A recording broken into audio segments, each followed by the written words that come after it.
नमस्कार, पंढरीचा परिवारमध्ये आपलं सहर्ष स्वागत. आज आपण अमृतेश्वर पायी पालखी सोहळा हातवे तालुका भोर जिल्हा पुणे येथील दिंडीतील काही वारकऱ्यांची बातचीत करणार आहोत आणि त्या वारीचा इतिहास त्यांच्या गावचा जाणून घेणार आहोत. नमस्कार महाराज. नमस्कार. आपलं नाव सांगा. मी हरिभक्त परायण धनंजय महाराज वेद पाठक. ही दिंडी जी आता भोर तालुक्यात आली, हे गाव कुठलं, त्या गावची किती दिवसापासून ही दिंडी येते? हे गाव आहे हातवे, बुद्रुक, खुर्द आणि तो परिसर भोर तालुक्यामध्ये 33 वर्ष झालं या ठिकाणी ही दिंडी येते. मग तिथे कोण महाराज होते का काय, म्हणजे कोणाच्या नावावरती ही दिंडी येते? ही गोरोबा काकांच्या नावावर येत होते अगोदर. बर. मग आता अमृतेश्वर जे पंचकृषी आमचा जे भाग आहे भोर तालुक्यातला, किती लोक आहेत साधारण दिंडीमध्ये? 350 लोक. 250. कसा इतिहास आहे त्या गावचा, म्हणजे वारीसाठी अगोदर तिथून कशी सुरुवात झाली त्या गावात? सुरुवातीपासून म्हटल्यानंतर आमच्या गावची काही लोक दुसऱ्या दिंडीत जायची. बरं. मग त्यांनी ठरवलं की आपण आपली स्वतःची दिंडी काढायची आणि त्या माध्यमातून गावातील वृद्ध लोक जे होते त्यांनी मिळून ही दिंडीला सुरुवात केली. आता या दिंडीमध्ये साधारणतः किती वयापासून, म्हणजे लहान किती वयातील, जास्तीत जास्त किती वयापर्यंतची लोक आहेत? लहान 8 वर्षापासून हा, हे 80च्या पुढं 85 पर्यंत आहे. म्हणजे वारी ही गावाची वारी आणि गावातील लहान 8 वयापासून ते 80च्या वयापर्यंतची लोक या दिंडीमध्ये आहेत.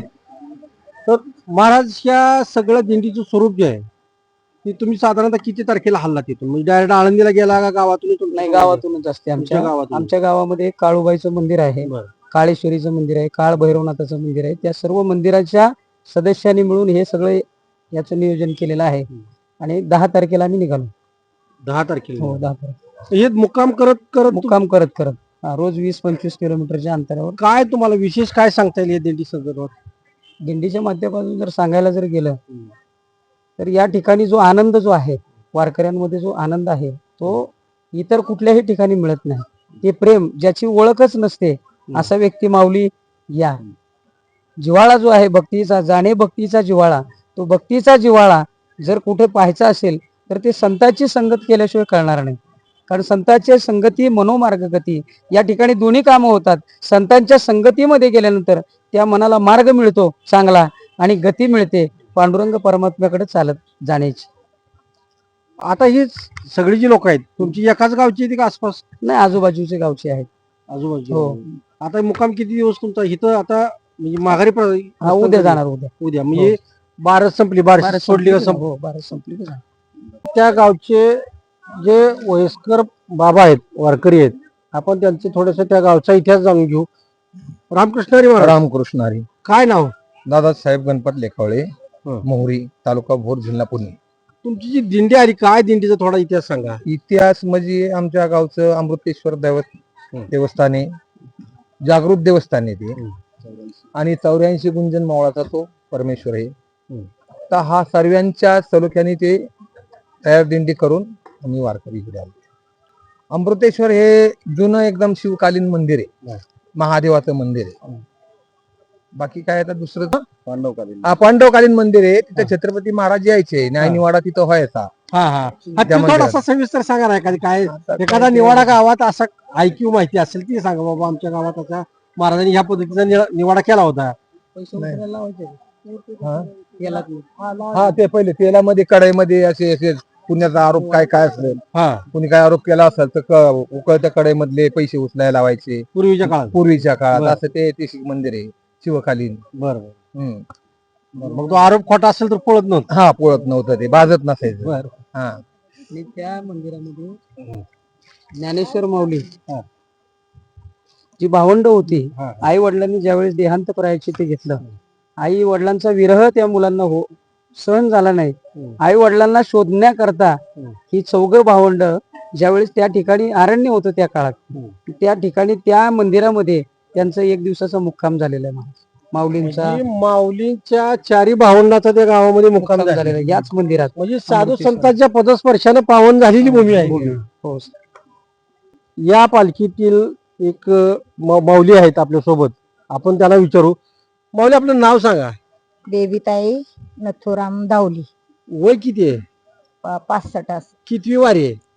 हे 8वी वारी. 8वी वारी. चालत आला? चालत होतंय का आता चालायचं? चालत पट्टा लावायचं, पायाला लावायचा, कमरेला लावायचा, बरं. थोडं चालायचं, थोडं गाडीत बसायचं, थकवा आला की. काय वारीचं काय म्हणजे तुमच्या गावचं वारीचा काय? आनंद असा म्हणजे 2 महिने पुढं वारी आहे ना, तर असं आतुर जीवाला वाटते कधी वारी येते, कधी कामावर लागते, कधी वारी येते, कधी वारी येते, अशी ओढ लागते. कधी जाते या सोहळ्यात. सोहळा नद्र पडला तर डोळ्याला धारा लागते. हे सोहळा सुरुवातीला त्या काय म्हणा. तर तुमच्या गावाचं काय महत्व आहे? थोडस दिंडीचं सांगा, गावाचं सांगा. दिंडीत माणसं चांगली आहेत आमच्या. किती महिला आहेत सगळ्या? ते आम्ही या 4 गावची, ह्या गावची 4, त्या गावची 4 अशी आहे सगळी. बरं. आणि त्यांच्या गावची म्हणजे बरीचशी. आसपासची मिळून सगळे हा. पंचकृषीतली मिळून. हा, सगळं. काय एखादाचा अनुभव सांगता येईल? अनुभव आपल्याला एवढाच की भगवंताकडे जायचे आपल्याला, ते भगवंताचा आनंद घ्यायचा आहे.